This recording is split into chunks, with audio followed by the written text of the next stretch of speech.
Hi guys, welcome to Tanvi daily dish YouTube channel. ನಾವಿವತ್ತು ದೊಣ್ಣೆ ಮೆಣಸಿನ್ಕಾಯಿ ಎಣ್ಗಾಯಿ ಮಾಡೋಣ. ಅದು ಮಾಡಲಿಕ್ಕೆ ದೊಣ್ಣೆ ಮೆಣಸಿನ್ಕಾಯಿನ ತೊಳೆದು 4 ಭಾಗ ಮಾಡಿ ಹೆಚ್ಚಿಟ್ಕೊಂಡಿದ್ದೀನಿ.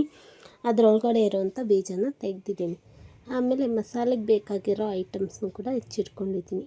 ಈರುಳ್ಳಿ, ಟೊಮ್ಯಾಟೊ, ಕೊಬ್ಬರಿ, ಬೆಳ್ಳುಳ್ಳಿ, ಹುಣಸೆಹಣ್ಣು, ಹುರಿದು ಇಟ್ಕೊಂಡಿರೋವಂಥ ಶೇಂಗಾ ಬೀಜ, ಇದು ಹುರಿದಿರೋದು. ಆಮೇಲೆ ಕೊತ್ತಂಬರಿ, ಇದಿಷ್ಟನ್ನು ಮಿಕ್ಸಿಗೆ ಹಾಕ್ಕೊಂಡು ಗ್ರೈಂಡ್ ಮಾಡ್ಕೊಳ್ಳೋಣ. ಅಷ್ಟನ್ನು ಒಟ್ಟಿಗೆ ಗ್ರೈಂಡ್ ಮಾಡ್ಕೋಬೇಕು, ಸಪ್ರೇಟಾಗಲ್ಲ.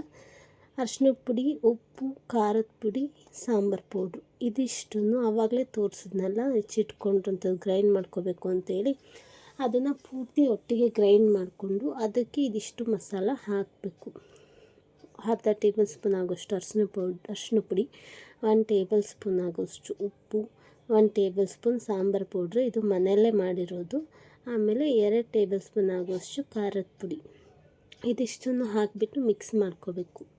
ಪೂರ್ತಿ ಮಿಕ್ಸ್ ಮಾಡಿ ಆದಮೇಲೆ ಆವಾಗಲೇ ಹೆಚ್ಚಿಟ್ಕೊಂಡಿದ್ವಲ್ಲ ತೊಳೆದು ದೊಣ್ಣೆ ಮೆಣಸಿನ್ಕಾಯಿನ, ಅದರೊಳಗಡೆ ಇದನ್ನು ಪೂರ್ತಿ ಫಿಲ್ ಮಾಡ್ತಾ ಬರಬೇಕು. ನಮ್ಮನೇಲಿ ಖಾರ ಅಷ್ಟಾಗಿ ಯಾರೂ ತಿನ್ನಲ್ಲ. ಹಾಗಾಗಿ ನಾನೇನು ಮಾಡಿದ್ದೀನಿ, ಆ ದೊಣ್ಣೆ ಮೆಣಸಿನ್ಕಾಯಿನ ತೊಳೆದು ಹೆಚ್ಚಿಬಿಟ್ಟು ಅದರೊಳಗಡೆ ಇರುವಂಥ ಅಷ್ಟು ಬೀಜನೂ ತೆಗೆದಿದ್ದೀನಿ. ಯಾಕಂದರೆ ಅದಿತ್ತು ಅಂದರೆ ಖಾರ ಆಗುತ್ತೆ, ಬಾಯಿಗೆ ಸಿಗುತ್ತೆ, ಅದಕ್ಕೋಸ್ಕರ ಎಷ್ಟು ತೆಗೆದಿದ್ದೀನಿ. ನಿಮ್ಮ ಮನೇಲಿ ಖಾರ ಏನಾದರೂ ತಿಂತಾರೆ ಅನ್ನೋ ಹಾಗಿದ್ರೆ ಅದನ್ನು ಹಾಗೆ ಬಿಟ್ಕೋಬೋದು ನೀವು. ನಮ್ಮ ಮನೇಲಿ ತಿನ್ನಲ್ಲ, ಅದಕ್ಕೋಸ್ಕರ ನಾನು ಪೂರ್ತಿ ತೆಗ್ದಿದ್ದೀನಿ. ಅದರೊಳಗಡೆ ಬೀಜ ಯಾವುದೂ ಬಿಟ್ಟಿಲ್ಲ. ಅದನ್ನು 4 ಭಾಗ ಮಾಡಿ ಪೂರ್ತಿ ಮಸಾಲೆನ ಅದರೊಳಗಡೆ ತುಂಬ್ತಾಯಿದ್ದೀನಿ. ಅದನ್ನು ಹೀರ್ಕೊಂಡಾಗ ಟೇಸ್ಟ್ ಚೆನ್ನಾಗಿ ಬರುತ್ತೆ ಅನ್ನೋದಕ್ಕೋಸ್ಕರ. ಎಣ್ಗಾಯಿ ಹಾಗೆ ಅಲ್ವಾ ಮಾಡೋದು. ಆಮೇಲೆ ಅದಷ್ಟನ್ನು ಫಿಲ್ ಮಾಡಿ ಆದಮೇಲೆ ನೋಡಿ ಈ ರೀತಿ ಕಾಣುತ್ತೆ. ಆಮೇಲೆ ಒಂದು ಬಾಣಲಿ ತೊಗೊಂಡು ಗ್ಯಾಸ್ ಹಚ್ಬಿಟ್ಟು ಅದಕ್ಕೆ ನಾನು 5 ಟೇಬಲ್ ಸ್ಪೂನ್ ಎಣ್ಣೆ ಹಾಕಿದ್ದೀನಿ.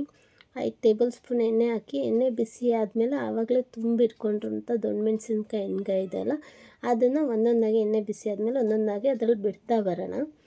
ಆಮೇಲೆ ನನಗೆ ಸ್ವಲ್ಪ ಮಸಾಲ ಜಾಸ್ತಿ ಉಳಿದಿತ್ತು, ಸ್ವಲ್ಪ ಮಸಾಲ ಇತ್ತು ಅಂತಂದೇಳಿ ಅದಕ್ಕೆ ಸ್ವಲ್ಪ ನೀರು ಹಾಕಿ ಕುದಿಯೋಕೆ ಹಂಗಿದ್ರೂ ನೀರು ಹಾಕಬೇಕಲ್ಲ, ಆ ಮಸಾಲ ನೀರನ್ನೇ ಅದಕ್ಕೆ ಆ್ಯಡ್ ಮಾಡಿದ್ದೀನಿ ನಾನು. ಅದನ್ನು ಮಸಾಲ ನೀರು ಹಾಕಿಬಿಟ್ಟು ಒಂದು ಪ್ಲೇಟ್ ಮುಚ್ಚಿ ಕುದಿಯೋಕೆ ಬಿಟ್ಟಿದ್ದೀನಿ. ನೋಡಿ, ಅದು ಕುದ್ಮೇಲೆ ಈ ಥರ ಕಾಣಿಸ್ತಿರುತ್ತೆ. ನೀರು ಪೂರ್ತಿ ಹೋದ್ಮೇಲೆ ದೊಣ್ಣೆ ಮೆಣಸಿನ್ಕಾಯಿ ಬೆಂದಿರುತ್ತೆ, ಅದು ಆಗಿರುತ್ತೆ. ಇವಾಗ ದೊಣ್ಣೆ ಮೆಣಸಿನ್ಕಾಯಿ ಎಣ್ಗಾಯಿ ತಿನ್ನೋಕೆ ರೆಡಿ. ಇದನ್ನು ಚಪಾತಿ, ರೊಟ್ಟಿ ಮತ್ತು ಅನ್ನಕ್ಕೂ ಕೂಡ ಚೆನ್ನಾಗಾಗುತ್ತೆ. ಟೇಸ್ಟ್ ತುಂಬ ಚೆನ್ನಾಗಿರುತ್ತೆ. ನೀವು ಒಂದು ಸಲ ಟ್ರೈ ಮಾಡಿ ನೋಡಿ.